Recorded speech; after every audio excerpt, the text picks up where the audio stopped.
دیکھیے بات یہ ہے کہ پچھلے کئی پروٹیسٹ ہوئے اور اس میں بھی جدید اسلحے سے لیس بہت سارے جرائم تھے کہ بندوق کس طرح چلانی ہے، ٹیئر گیس شیل کس طرح فائر کرنا ہے، اور یہ تمام ٹرینڈ لوگ آئے۔ سنجانی میں بھی جلسہ ہوا، لاہور میں بھی جلسہ ہوا، مگر اس مرتبہ کیا فرق تھا پچھلی جو کالز ہوئی ہیں اس میں اور اس میں؟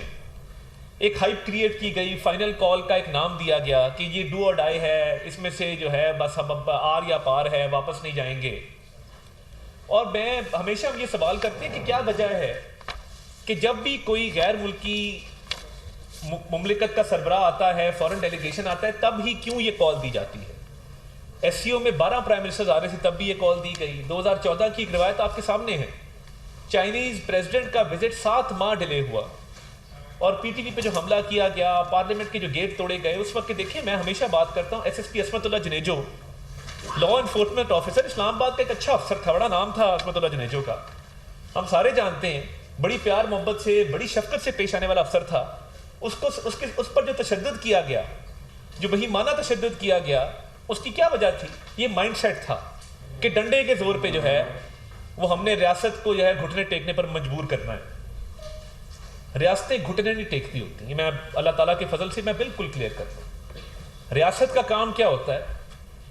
جہاں ریاست اپنے باقی فرائض سر انجام دیتی ہے، وہاں ریاست کا کام ریٹ آف دا اسٹیٹ کو امپوز کرنا ہوتا ہے، لا اینڈ آرڈر کو مینٹین کرنا ہوتا ہے، اور سب سے بڑھ کے ریاست کا کام ہوتا ہے اپنے شہریوں کے حقوق کا اور سیفٹی اور سیکیورٹی کا کی انشور کرنا، اس کی ضمانت دینا کہ شہریوں کے جان و مال کو کوئی نقصان نہ پہنچے۔ ہمارے پاس انٹیلیجنس رپورٹس آنا شروع ہوئیں، اور ایک ادارے سے نہیں، 3-4 مختلف ذرائع سے یہ رپورٹس آنا شروع ہوئیں کہ یہ جو فائنل کال ہے، یہ فائنل کال کی گارد میں کوشش کی جائے گی کہ قتل و غارت کی جائے، کوشش کی جائے گی کہ خون بہایا جائے، اور کوشش کی جائے گی کہ لاشوں کی سیاست کی جائے۔ اور دیکھیے، میں اور محسن نقوی صاحب وی آر آن ریکارڈ، ہم نے ایک مرتبہ نہیں، ہم نے کئی مرتبہ آپ سے پریس کانفرنسز کے دوران یہ گزارش کی کہ یہ چاہتے ہیں کہ ان کو لاشیں ملیں، یہ چاہتے ہیں کہ یہ لاشیں گرائیں، اور یہ اچھی نیت سے نہیں آ رہے ہیں۔ دیکھیں، جب ٹیکس پیئرز کے پیسے سے کسی بھی صوبائی حکومت کو، خیبر پختونخوا کی حکومت کو اسلحہ لے کے دیا جاتا ہے، پولیس کی ٹریننگ کروائی جاتی ہے، ٹیئر گیس شیل لے کے دیے جاتے ہیں، باقی تمام تر وسائل ہیں جو کسی بھی حکومت کو دیے جاتے ہیں ٹیکس پیئرز کے پیسے سے، اس کا مقصد یہ نہیں ہوتا کہ آپ کروڑوں روپیہ خرچیں ایک انلیگل پروٹیسٹ کے اوپر۔ اور انلیگل پروٹیسٹ میں اس کو کیوں کہتا ہوں؟ یہ غیر قانونی پروٹیسٹ اس لیے تھا کہ اسلام آباد ہائی کورٹ نے اس کی اجازت نہیں دی۔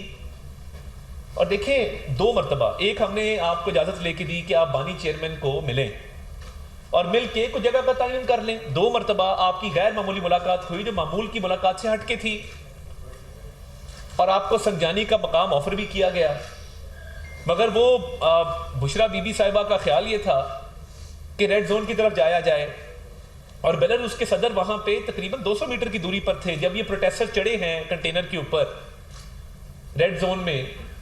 اس وقت بیلاروس کا دورہ چل رہا تھا، ایک ہائی لیول میٹنگ ختم ہوئی تھی ابھی، اور وہ چند میل کے فاصلے پر تھے، اور کنٹینر کے اوپر سے ایک جو 16 سال کا لڑکا گرفتار کیا گیا، وہ افغانی شہری ہے۔ میں یہ بھی کلیئر کر دوں، منسٹر انٹیریئر محسن نقوی صاحب کی ایک سٹیٹمنٹ کو سیاق و سباق سے ہٹ کر پیش کیا گیا، اس کو ایسے پیش کیا گیا کہ وہ افغانستان کی حکومت یا افغانستان کے لوگوں کے خلاف ایک سٹیٹمنٹ ہے۔ دیکھیے، ہماری اسٹیٹ کی پالیسی بڑی کلیئر ہے، افغانستان ایک ہمسایہ ملک ہے، ایک دوست ملک ہے، اور ہم وہاں بھی اور اپنے ملک میں بھی امن کے خواہش مند ہیں، مگر جو پاکستان میں غیر قانونی طور پر مقیم افغان شہری ان جتھوں کا حصہ بنتے ہیں، 37 افغان شہری یہاں پہ شریک تھے پی ٹی آئی کے پروٹیسٹ میں، بھئی ان کا کیا لینا دینا؟ کیا کسی پولیٹیکل پارٹی میں یہ شک ہے کہ جی آپ کسی انڈین شہری کو، کسی افغان شہری کو، کسی شہری کو آپ جو ہے وہ ممبرشپ دیں اور اپنے پروٹیسٹ میں شریک کریں؟ بڑے ہارڈنڈ قسم کے لوگ تھے جو وہاں سے ہم نے جو گرفتار کیے کنٹینر کے اوپر سے بھی، ڈی چوک میں انٹر ہوتے ہوئے، جرائم پیشہ لوگ موجود تھے، وارداتیے موجود تھے۔ اسلام آباد کی پولیس کے پاس ریکارڈ ہے کہ جو ادھر G10 میں، G11 میں جا کے وارداتیں کرتے ہیں، جو ریکارڈ یافتہ لوگ ہیں، وہ سارے شریک تھے، انہوں نے شیلٹر لیا اس پروٹیسٹ کا۔ اور پھر دیکھیے، جتھوں کو آگے بھیج دینا، خود پیچھے رہنا اور بار بار کہنا کہ جی ٹکراؤ کرو، تصادم کرو، تصادم کرو. خیبر پختونخوا حکومت کے پیسوں سے اسلحہ کسی پیسفل پروٹیسٹ میں، آپ مجھے بتا دیں، میں آپ کو دنیا کے 3-4 کیپٹلز کی مثال دے دیتا ہوں. پیرس میں، لنڈن میں، واشنگٹن ڈی سی میں، کہیں پہ مجھے آپ بتا دیں کسی پروٹیسٹ میں لاکھوں کے پروٹیسٹ ہوتے ہیں، جگہ کا تعین ہوتا ہے، حکومتیں بتاتی ہیں کہ اے پوائنٹ سے بی پوائنٹ پہ جانا ہے، بی پوائنٹ سے سی پوائنٹ پہ جانا ہے.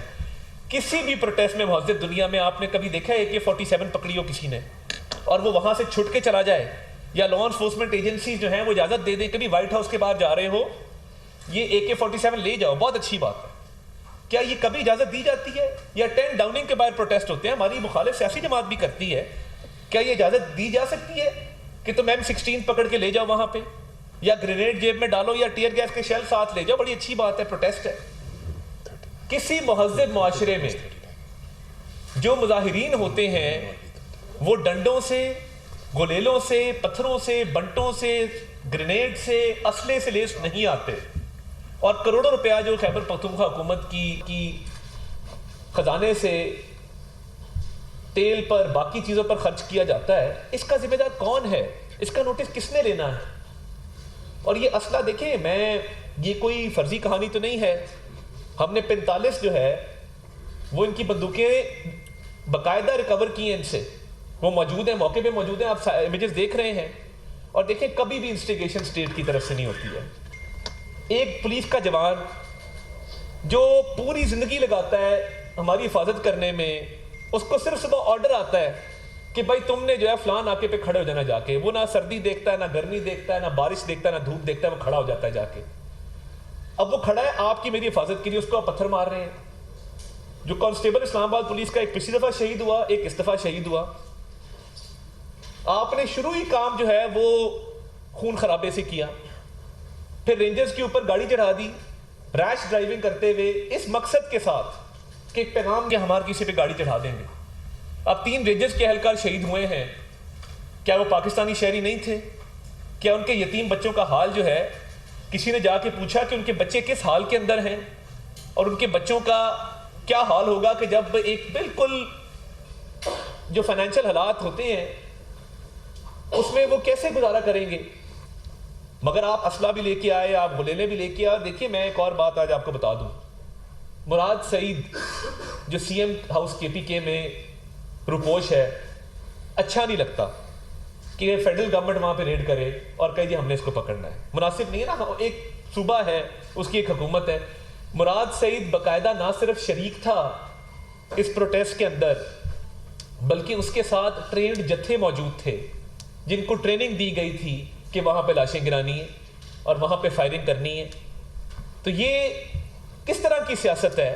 اور یہ پہلے بھی کرتا رہا ہے.